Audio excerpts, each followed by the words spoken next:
Welcome in to the D3 Golf Guys live show from Men's Nationals. Man, is it good to be here. We are very excited about it. Las Vegas, the greater Las Vegas area is treating us fabulously, and we are super excited about everything that we are hearing and seeing on the field and in the world. It is great stuff. Very excited to bring you a great live show tonight. Okay, here's the agenda for this evening. We're going to talk to the chair of the committee, and we're going to talk about what a fabulous job him and the rest of the committee have done. And then we're going to go through the men's results for round one, and then we're going to transition to talk about women's nationals and everything that is there from a kind of a selection process there. We have a few things that we need to talk about. But first, let me introduce, he is the chair of the committee. He is the coach at Alvernia Golf. Mr. John King is joining us. John, welcome to the D3 Golf Guys live show. Thanks, Mike. Appreciate it. This is cool. Another cool thing in Vegas. I like it. Yes. You know, we don't do a lot of things great in Division III, but we're picking up media quickly here. I like it. So first off, John, I go back to a while ago. It was maybe 8, 9, 10 months ago, where I got a text or a communication from you saying, hey, I really want to do live shows after each round of nationals. But you have this great podcast. Is it coming back? And I said, funny enough, it is coming back. I wanted to bring that up thinking, man, it's been a long time coming. So I'm happy that we're here and on the live show. Yeah, we're thrilled to have you and the audience that's going to listen live, and I assume tomorrow morning when they wake up as well, which is great because it's 10:30 East Coast time, which is where my kids are going to bed, getting ready for school tomorrow. So this is just a little background real quick on this. My 4th year as the chair, I come from a sports information background, and this sort of stuff is this is what I enjoy. And I think it was something, it's not missing from D3 Golf because there's a lot of people who cover it and cover it okay to well. But having this opportunity to grow the sport, grow the promotion of this championship in particular, I'm excited about that. So thank you for your part in that. Absolutely. Could not be happier to be here. You know, the nice thing is a lot of our listeners and followers have contributed to our affiliates, which help raise funds for us to be here and do all this. And so, first of all, congratulations. You have set up an absolutely fantastic championship. And that's just talking about breakfast, right? Because that's it, right? Breakfast make or breaks a national championship. That's fair. But so first of all, let's talk about the incredible committee that you have, because I've seen them everywhere the last couple of days. Yeah. They have been on top of things. Shout them out a little bit here because you've got a great crew with you. So this is all teamwork, right? Golf is teamwork, and putting on a championship like this is teamwork. The Sunset Station is, to me, a phenomenal hotel. They did the breakfast thing. But I'll tell you this. Boulder Creek and Legacy Golf Clubs also take food very seriously. Yes. And lunches and dinners go right along with that. So, yeah, the committee, we have 3 coaches on the committee who are in the field. And those guys busted their butt. I'm thinking Dan Wesley, Tom Cayley at Penn State Altoona, Dan's at University of Rochester, and then obviously John Schoberg at Emory. Those guys, they're detail-oriented. They don't mind doing any of the work that goes into this. And, of course, we love – they feel like family to us, and we love to say, hey, go get them for maybe 2 days, maybe 4. And if it's 2 and you come back and help us, great. If it's 4, we'll be there in your corner until it ends. So those guys have been phenomenal. Brian Bruja, I would say this, out of Lake Forest, if you ever hand select a committee, get a facilities guy on your committee because they are the jack of all trades. He can fix anything. He takes, anything you ask him, he finishes that job up. And then having a couple athletic directors, I think, is important. So Bill Raleigh at Shriner down in Texas is our Region 7 guy, and Drew Galbraith at Trinity in Connecticut is our Region 1 rep. So, yeah, there's the committee. And then I have to shout out Ryan Richardson from the NCAA. He's our NCAA liaison. I don't know if you know this or not, but he's the 3rd liaison we've had in the last 4 years. Yeah. And last year was trial by fire a little bit. I mean, got on the job late and busted his butt and got it done. And, again, another guy who pick up anything and do it. And the prep time that we had together coming into this championship, I hope has smoothed out any of the wrinkles that we've had previously. Well, I have to say that I've heard nothing but good things about pace of play and the organization of everything. So that these are things you guys worry about, especially the first 2 days when we got 43 teams and 6 individuals on 2 different golf courses. Yep. But also, a big shout out to the volunteers, and I want you to talk about our friends here in Las Vegas because there are volunteers all over the place. They are slinging water bottles and ice and shuttles. Just talk about the volunteers because it's been awesome. So the LVCVA is the local host along with UNLV. LVCVA is our tournament director is Tyler Baldwin. I mean, that guy's nonstop on the go, and his folks were at the golf course at 5 a.m., which is normal golf time. But for volunteers and workers to be 5 a.m., that's a special thing. And you're right. It's water. If you don't know what to do, if you need something to do, go grab some water and take it somewhere because someone's going to need it. And it's not even Vegas hot. No, not even hot yet, but it's still hot out there. Oh, it is, and it's coming even hotter. Right. The Vegas people around here, they're awesome. We're us East Coasters are just like, man, it's hot out here, and they're like, you don't know hot. Wait for Friday. That's right. That's right. So just another quick shout out to those people. They at the LVCVA, they do so much good work around here to host events like this, and it could be just another event that they do, but they don't treat it that way because they take everything so seriously and so professionally. Couldn't put this on. And then now the other thing we're going to talk about, because I'm trying to get all of our shout-outs in before I start the really hard questions. Okay, good. But also the folks at Legacy Golf Club and at Boulder Creek, the staff, the professional staff, the superintendents, they've been great. Yes. They've been present, been out front, absolutely outstanding. And a special shout-out to the gang at Boulder Creek. That golf course is in as good a shape as I have seen a national championship, and I've seen a lot of them. Yeah. And that golf course is in an absolute great shape, and we saw some people take advantage of that conditioning today. No doubt. The folks at both courses, to your point, have been, again, you think that you're going to bump into somebody that for whatever reason is going to be average, and you just haven't found it yet. Yeah. Andy Shaper is the general manager at Boulder Creek. His team is unreal. I mean, and one of the things, shout out to the committee too, because I think we do this well, is we work hard at having fun. And his people at Boulder Creek, I mean, you get to know some of those people. A shout out to Neil at the driving range. You'll meet him tomorrow. He's out of his gourd, but it's the type of guy that puts the energy into the experience. There is so much that goes into preparation of a golf course. You know this. Golf people know this. Before the crack of dawn. Yeah. And that's just one of those it's one of those nuanced things that comes into decision making about what you're going to do and when you're going to do it. And they have been right there. They don't say no to anything. It's unbelievable. So shout out to those folks as well, and the people at Legacy too.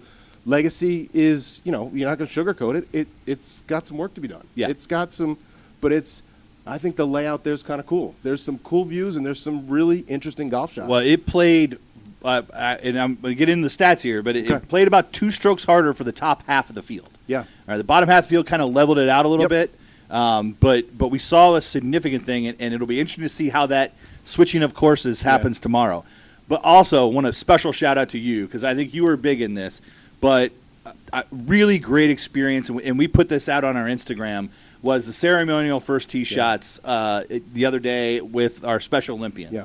Just tell us a little bit about that because that was pretty special. Yeah, the NCAA has a relationship with the Special Olympics, and they really try to. It's one of the things that's in your sort of host manual. These are the things that you need to prepare to do. How can we work with the local chapter of Special Olympics and do something that's meaningful for some of their Olympians, some of their athletes? And you reach out, and the LVCVA did a lot of this work for us, found a couple of Special Olympians who participate in the sport of golf. Now, I know at least one of the ones at Boulder Creek where I was going to a bowling match that afternoon and then had a swim meet like later in the week. They're invested. And I will say this, and I've said this to a couple people, and people may start to roll their eyes at some point, but what the group of student athletes did to make that a special event for the two, I speak specifically of the two at Boulder Creek, and I know the same thing happened at Legacy, to surround that tee box, take a couple minutes before you're going to hit your first tee shot in a practice round of the national championship, and to make a meaningful experience for those two people. I really appreciate the effort that went into that. The one Special Olympian that we had, Corbin, had driven 2 hours. Drove 2 hours to Boulder Creek to hit one tee shot. And so for us to put that together for him, I think was well, and I did get to see him drive around a little bit. He got to watch a little bit of stuff. So I know he was out there asking some questions, where are you guys from, and some of that kind of stuff. So that was also very special. And I'm really excited for tomorrow with the inclusion of Folds of Honor. Yeah.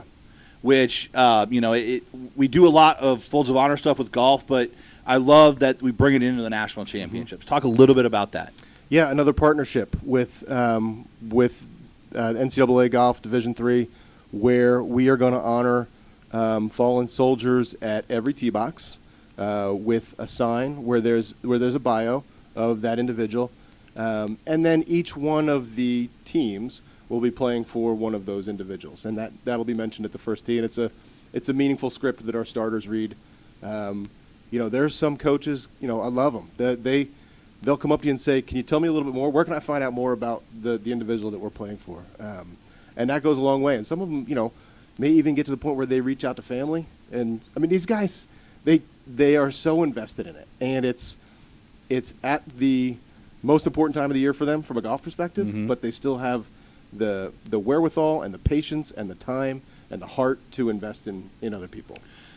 Yeah, I'm looking forward to that tomorrow. That'll be a really nice way to kind of get everybody in the right frame of mind before we worry about a cut and moving on to all the hard stuff. Right. But look, hey, you got a great day of golf in round one. Absolutely.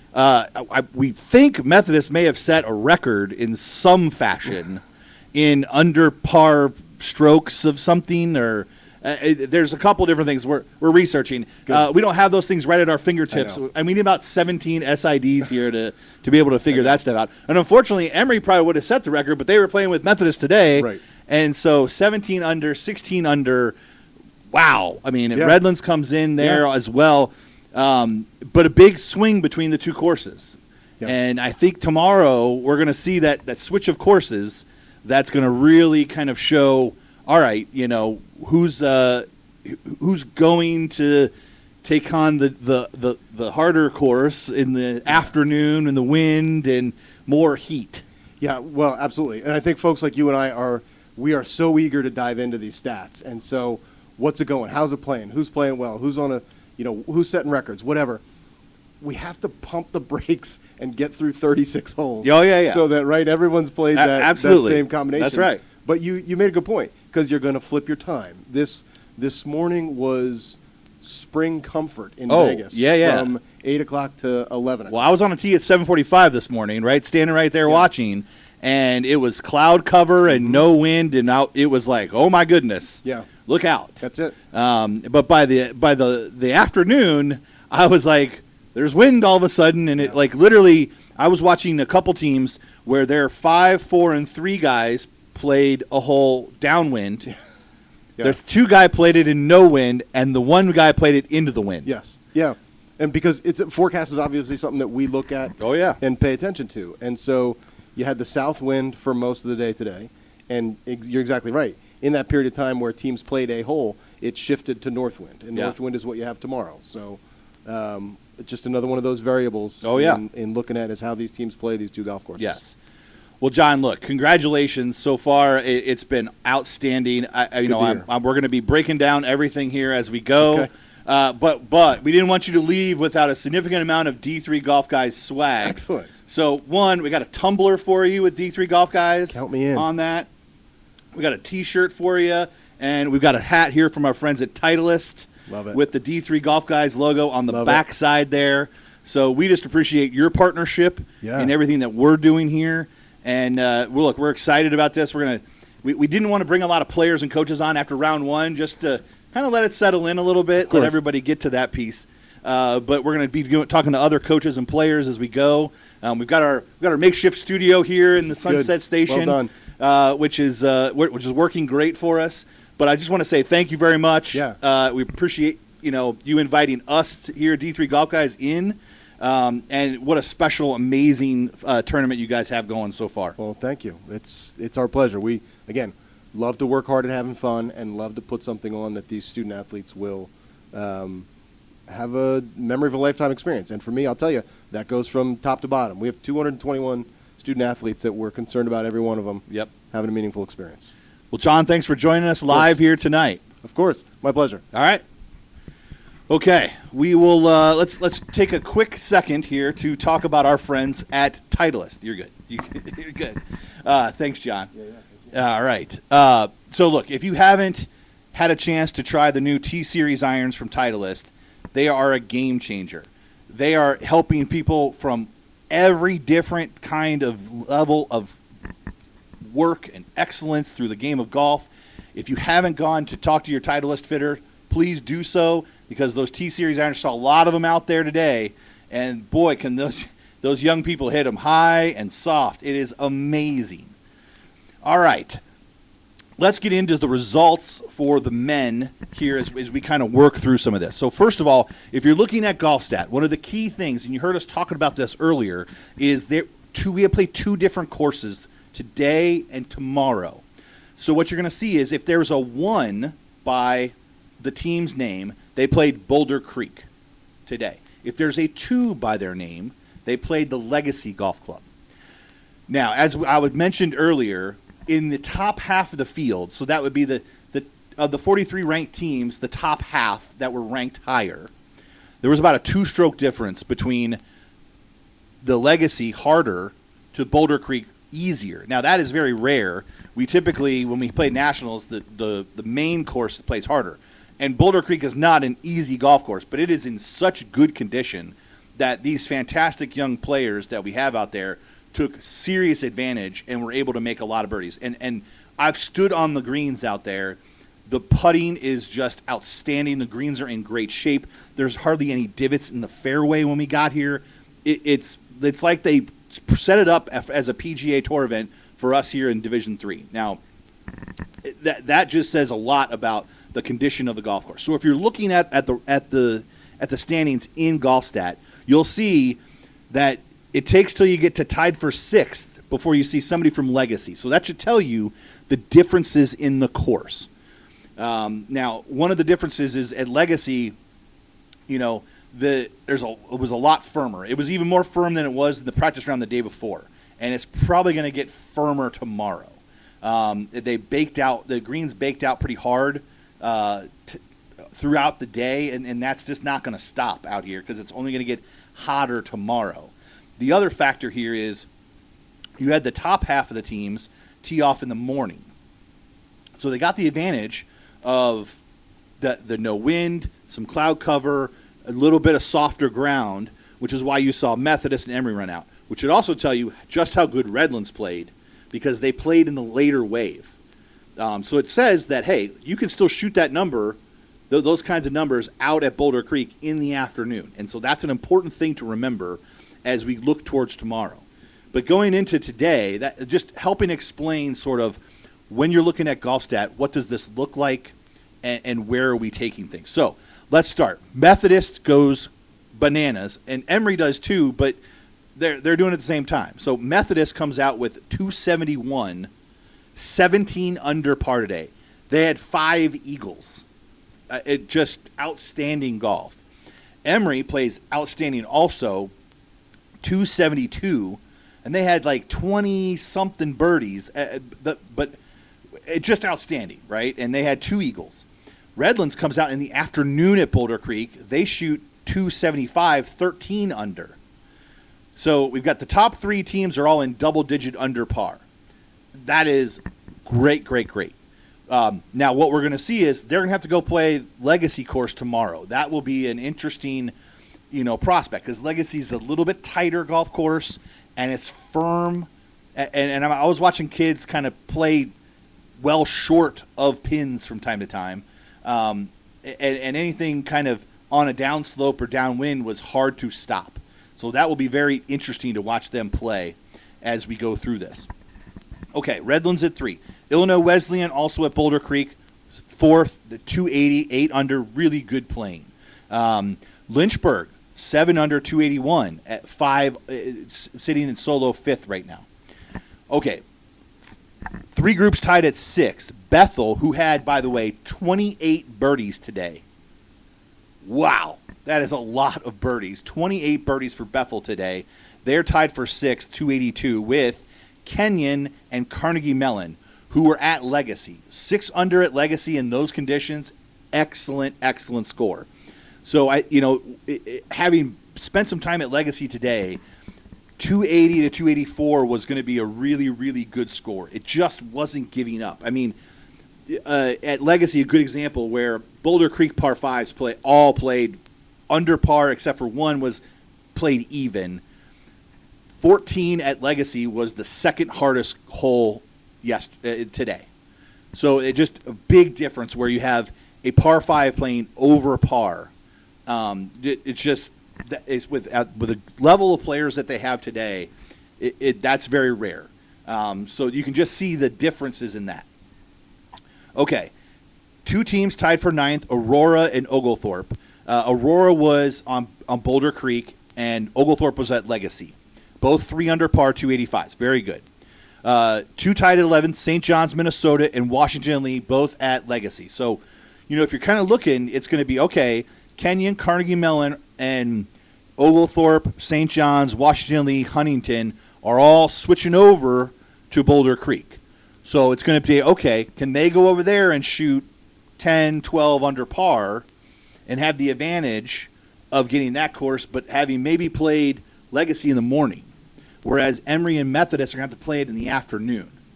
So that'll be an interesting thing, and we should see the field get a little closer together. Now, that doesn't mean that Emory and Methodist can't go over and play outstanding golf over at Legacy, because I'm pretty sure they're going to play really, really well. But it's just going to be a different kind of test, and this tends to be what we see when we hit this big of a difference between the 2 courses. Okay, is we tend to see them switch over and the field get back together a little bit. Now, I think what you also see is there's a big kind of difference between the top half of the field, which we've talked about all year, and the bottom half of that field. All right? So, getting in there, Huntington tied for 13th with University of Texas at Dallas at 2 over par. Texas at Dallas was at Boulder Creek. But then I'm going to kind of run down the rest of these things, the rest of the order here. Shriner, Claremont, Mudd, Scripps, Farmingdale State all tied for 15th currently. St. John's, Fisher, and Franklin and Marshall tied for 18th currently. Whitman College, solo 20th right now. Good playing by those guys today. Very good. Tied for 21, University of Rochester and the Hassan guys. Good playing by the guys from the Northeast. 8 over, they're coming. They've done some nice things for us. They've been great with everybody else. Great team, great coaches. I like to see some of those Northeastern schools play well. Roger Williams, solo 23rd. Very good player. Excuse me, live on YouTube. Sorry, got to sneeze, it was dry and dusty out there today. All right. Laterno and Sewanee tied for 24th. Mississippi University for women and York College, Pennsylvania, tied for 26th. Penn State, Alatoona, and Luther tied for 28th. Allegheny College tied for 30th with Rose-Hulman Institute of Technology. Tufts University at 32. Wittenberg, 33. Pennsylvania College of Technology, 34. Hope College, 35. Eastern Connecticut State, 36. Wisconsin Superior and Otterbein tied for 37th. Scranton, 39th. Stevens Institute of Technology, 40th. Springfield College, 40th. New England College, 42nd. And Marymount, 43rd. Okay. So that's the team scores. Now, when we talk about team, the big thing tomorrow is the cut. So there will be a cut for the top 18 teams and 6 individuals that are not on a team that made the cut. So we have 6 individuals playing in the field. If they are one of the top 6 individuals, they keep playing. If they are not in that top 6 individuals of the teams that have not that do not make the cut. So, for example, if there's somebody down in the 30s, but their number 1 guy is playing outstanding, and they're in the top 6, then they will stay in the field as an individual, even though their team gets cut. Okay? So 18 teams. So like right now, we would have to have a playoff between St. John's Fisher and Franklin and Marshall. Now, there are rules and computations about how do we do that, when can we do that. It'll be done at one golf course. It'll be done at Boulder Creek. If they're on different courses, they will try to do it that afternoon or evening. If we can't, we'll come back in the morning and do it. And there's some other non-playing tiebreakers if we get stuck to that point. But usually those things tend to work out. But I know my committee guys are watching going, please don't talk about there being a playoff for the cut. Got it. Okay, let's talk over to some of the outstanding individual performances, and it gets me excited because I want to get some of these people on a live show tomorrow, but I kind of made a commitment to say we need to talk about the women's game a little bit tonight. I wanted to talk to John for a long period of time, so we'll have some more players and coaches in the next 2 days as we go live. But not a big surprise here. Leader in the clubhouse after round 1, Jackson Klutznick. 8 under 64 today. Outstanding play. Another reason why Jackson got selected to be in the Palmer Cup, which is an outstanding amateur event. He'll be representing all of D3 in that. We get D3 guys in occasionally. We've been getting a little bit more of that, so Jackson's going to get to play in that. And he came out today and played outstanding, 8 under 64. Especially, Boulder Creek, lots of birdies over there. But then number 2 is Jonathan McEwen from Washington and Lee, 65, 7 under at the Harder Legacy course. Really good playing. We had 3 tied at third. Michael O'Sullivan for Oglethorpe, also at the Legacy, bogey-free 65, or 66, excuse me.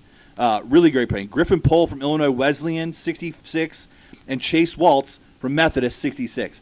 And look, we were talked about Chase early on.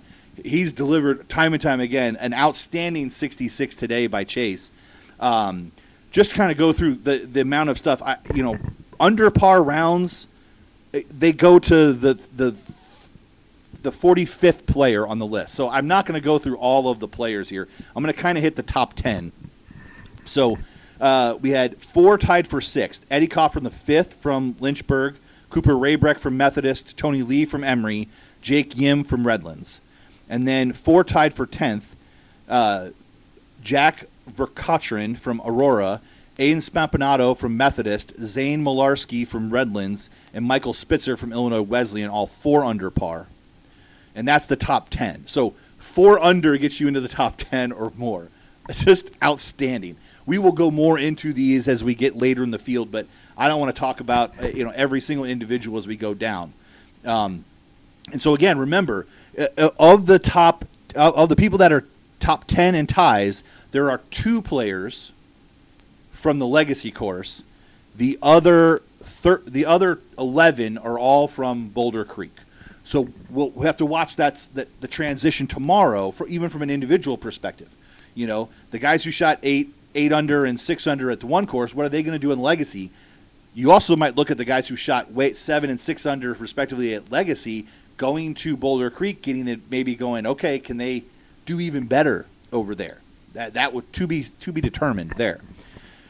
Okay, so looking ahead till tomorrow on the men, things to look for is going to be, one, not only is the field switching courses, but they're also switching times.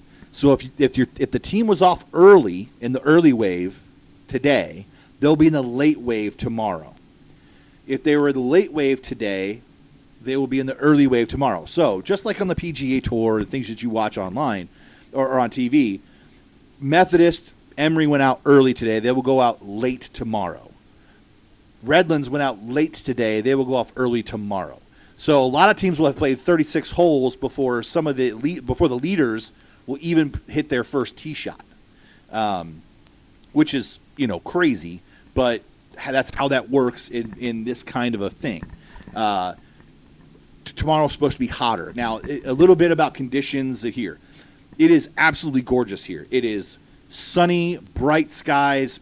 There were some clouds today a little bit, which caused a little bit of a break, which is probably why the scores were so good. We expect it to be hotter tomorrow. Hydration is what everybody is talking about. The NCAA was even nice enough. They found some Powerade water bottles, gave everybody a big water bottle, and the volunteers have done nothing but keep everybody on the golf course hydrated. Spectators, coaches, players, outstanding job. But it's going to get a little bit breezier in the afternoon like it always does. And so that's really where we're going to see, okay, who can take advantage of the morning wave? So things I'm watching for, what does Redlands do at Legacy in the morning? And then how does Legacy play in the afternoon? Do we still see that two-stroke split, right? And when we say two strokes, what we mean is the average round was 2 strokes higher for the morning waves. The afternoon waves even some things out. Which is good, because if you look and you say, okay, they're basically even. But if you break those numbers down a little bit, it was about a 2-stroke difference on average score in the morning waves between the two golf courses. Does that hold? Or does it change over again and everybody's shooting way under par at Legacy tomorrow, and it's more about who was playing really well in the field versus how hard the golf course was? So that's one thing to look at for tomorrow. Other things to look at is, look, the par 5 scoring has been significant in this tournament. We told you that as we previewed the tournament. 5 eagles for Methodist, 2 more for Emory. Lots of eagles out there. Not a lot of eagles on Legacy. Lots of eagles at Boulder Creek. So how does that play out tomorrow? That'll be one of the things that also to look at is, are the teams that made a lot of birdies, are they still making birdies? The other thing that, as I was looking at the stats, and if you go on there's a way to go to team and player stats and look at some of this, is, par 5 scoring is really, you're able to usually perform that over and over again. Par 3 scoring usually revolves around ball striking. Par 4 scoring is sometimes where you get hot, streaky things that are sometimes hard to maintain, especially when you're talking about the hole locations that we've seen today are tucked. There's a lot of tucked hard hole locations that if you are going after pins, you can get yourself in some hard spots. So it's going to be interesting to see if, people that are under par and par 4s, that's sometimes hard to keep going. We'll see if they can keep that going tomorrow, but sometimes you'll see that going. And just like on the PGA Tour, where you see a guy who makes 300 feet of putts, the next day he only makes 50 feet of putts, and his 64 turns into 72, and it's kind of evens out. So that'll be one of the things that we really want to look on the men's field. Okay, now let's talk about the women's game and where we are with women's selection. Okay, so the women's field was selected, and there's been some drama around it. One of the things is that we had talked about before that there were going to be 2 Pool B spots and 3 at-larges. However, one of those Pool B spots, I believe, got taken away because Grinnell and the SLIAC did get an automatic qualifier. And I don't think that was in the math that we had gotten saying 2 Pool B and 3 Pool C. Now, I don't like how this gets handled because I feel like that should be solved before we get into this. But I also know that sometimes there's a team and then they don't have teams and things change in the middle of the season. I don't think that was the case this time. And so, if you're University of Washington, the WashU Bears are probably upset. They're the number 9 team in the country, and they're not going to nationals as a team. Now, this says a whole lot about what we need to do in the women's game. The challenge that we have there is there are 29 teams in the field right now. We only have 4 at-large bids, and so there's just a lot of automatic qualifiers. There's a couple things that, what can WashU do? Well, 1, be higher ranked. That would help. 2, join a conference and see if they can get into one of the automatic qualifier conferences. But what I think is more likely to happen is the conversation that we're having both on the men and the women's side, I think, is we got to start talking about regionals. Because then we can get more people into that thing, and it can be more play your way in. That also solves some of the automatic qualifiers that get to nationals, and then they're just not as the quality of level. And they're won their conference, and that's great, but the conference level is so much lower than what the most of the field is at nationals that it doesn't seem fair to leave teams out that can compete in that top half. And so regionals really does help us doing that. And I know that the NCAA is finally starting to talk about regionals at the Division III level. It doesn't solve all of our problems, but it does solve some.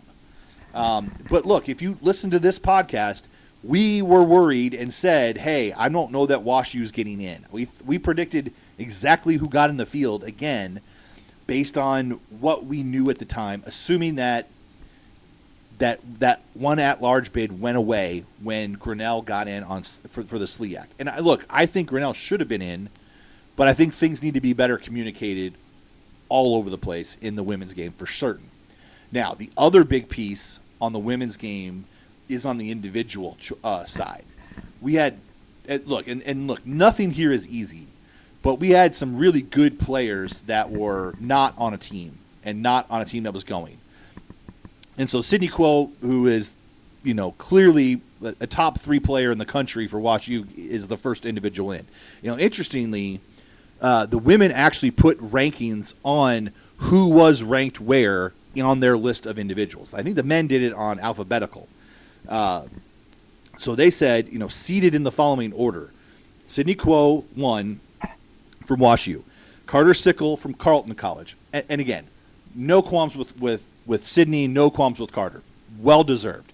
Becky Williams was 3rd from DePauw. Erin Donovan from Piedmont was 4th. Sarah Kminchik from Mary Hardin Baylor was 5th. And Emily Brubaker from Lynchburg was 6th. Now, a lot of people, and I heard some scuttlebutt talking about Jessica Huang from Amherst was the 10th ranked person in the country according to the Clip scoreboard rankings. What the committee is telling us is that she was not the 10th ranked player in the country according to them. So they probably weren't living off of these rankings. Now, the other thing that I did when I did some research is, I heard some people kind of say, how can 22nd player get in over the 10th player? Well, hold on. We have to think about head-to-head and resumes, right? Especially when we're talking about individuals. The challenge here is that both Emily Brubaker and Erin Donovan beat Jessica at Jekyll. And so that's where you're like, okay, and actually Becky Williams did also, because all of them are ranked below her. The other thing I think when you look at it from a resume perspective is Jessica had 1 win, and everybody else in that list had more wins. And most of them had more top 3s. And so I think what they're trying to tell us is, also if you look at the Clip rankings, you'll see that the rounds were lower. So I think when they did this, they looked at it a little bit more the old-fashioned way and didn't stick straight to the Clip scoreboard. Now, I had a conversation that I will keep private on the men's side on somebody who was in the know, and I said, we got really lucky with how the rankings fell, and they agreed with me because they were looking at things based on head-to-head and some of the ways we did that. They did not necessarily go by the Clipped rankings. It just happened to be that way because of the bid steals. Had the bid steals not happened, we may have seen a little bit more movement, and we might have had the same conversation on the men's side. And again, I think this stinks to haul get out, because what I really want to get to is I want to get to a regional so that we can have a larger amount of teams get a chance to play for the national championship, but then have a smaller national championship that allows us to do just one golf course. So, for example, on the men's side, we have 43 teams. We could probably do 50 to 60 teams in several different regions. What does that mean? Okay, that means that we have a large regional in the southeast, a regional in the northeast, a regional in the Midwest, maybe a regional somewhere, maybe either lower Midwest, upper Midwest, Texas, California, whatever those are, right? And we can go through competitions. It's 5 regions, it's 7 regions, 4 regions. I don't know, but most likely it's a regionals that most people can drive to in order to keep the cost down. Because look, Division III is not golf is not a revenue generating sport in any level. It definitely isn't in Division III. Can we do a regional where we do that? Well, then we say, well, okay, but you can't give every region the same one. No, it would be based on the rankings. What percentage of the rankings do you have? That's a percentage of field that you get, and then teams can fight it out in that. That's a very fair way to do it. You know, you're going to have more. You're going to have more spots for nationals in the Southeast, just because, if you look, there's Methodist and Lynchburg and Oglethorpe and Suwanee and all those things, right? But in the Northeast, we've got, Rochester and Babson and Williams and those guys. Okay, but they might only get, lesser spots. In the Midwest, we might have, you got your Aurora and St. John's and Bethel and Illinois Wesleyan. Okay, well, they probably have another good chunk. And then Texas and California. But that would be the fairest way to do it. And the good news is the powers that be are finally starting to have that conversation. Do I know when that's going to happen? No, but we've never even been able to bring it up as a conversation until recently. So I think that's a good solution. That doesn't make anybody at Wash U or at Amherst feel better on the women's side right now. And, that just stinks. I hate that. But, this is just how it works. And, if there was a way to just go, hey, let's just add one more individual, I know committee members would love to do that because it just wouldn't seem to be fair. But then where does that stop and where do we go with it? So a little bit of drama on the women's side that I don't know that anybody really wanted or expected, but, I think that's an interesting situation. I think it pushes us down the right path, though, when we kind of have the wrong things happening. Because, look, on the men's side, we were at 16 to 17 in the country saying they didn't get in nationals. Okay, well, that stinks. If you're inside the top 20, you should probably get a chance to play for it. But comparing that to the number 9 team in the country, Wash U, not getting into nationals on the women's side, yikes. That's hard to swallow. You're telling me that if I'm a top 10 team and I can't get into nationals, something's got to change. Now I'm confident that we'll work to get it right in Division III. But look, some of these things are how they have been. And look, when I played in Division III, it was a total beauty contest based on region. And so there was no automatic qualifiers for winning your conference. So trust me, there are worse things for us to do. I have lived through some of those worst things. But again, I think as we continue down this path, we'll continue to see everything get better and better. But look, I'm very excited. I can't wait for tomorrow. It's going to be drama. If we can bring you some video or anything of a playoff, we will do our best to try to show that to you. But I can't guarantee that because we don't know where it might. If it's at the other golf course, if I'm at the wrong golf course, we'll just be out of luck there. But we'll be back live tomorrow night. And that there we're going to hope to bring in some coaches and some players. We're going to try to find some of the top individual players and talk to them about their rounds and how they're playing. We're going to bring in some of the coaches. We're going to talk to as many of those guys as we can. But we might highlight some people that made the cut or have made the cut for the first time or have kind of overachieved from their seeding within that space as well as just the top teams themselves. So very excited. Really appreciate you tuning in. If you haven't done so yet, pound that subscribe button. Give us a thumbs up. All those things really help us. If you haven't already started to listen to our podcast, D3 Golf Guys, at anywhere you get your podcast. Follow us on X, formerly known as Twitter. Our Instagram account is awesome. It is getting better and better, and we're now doing live shows on YouTube. So, again, we're very excited about where this is going. If you haven't visited our website, d3golfguys.com, we've got a great link to all our affiliates there. Please, if you can, patronize our affiliates. That is a way that we generate revenue in order to be able to come to events like this and put this stuff on. So if you get a chance, please do those things for us. But until then, hit them straight. Cheers.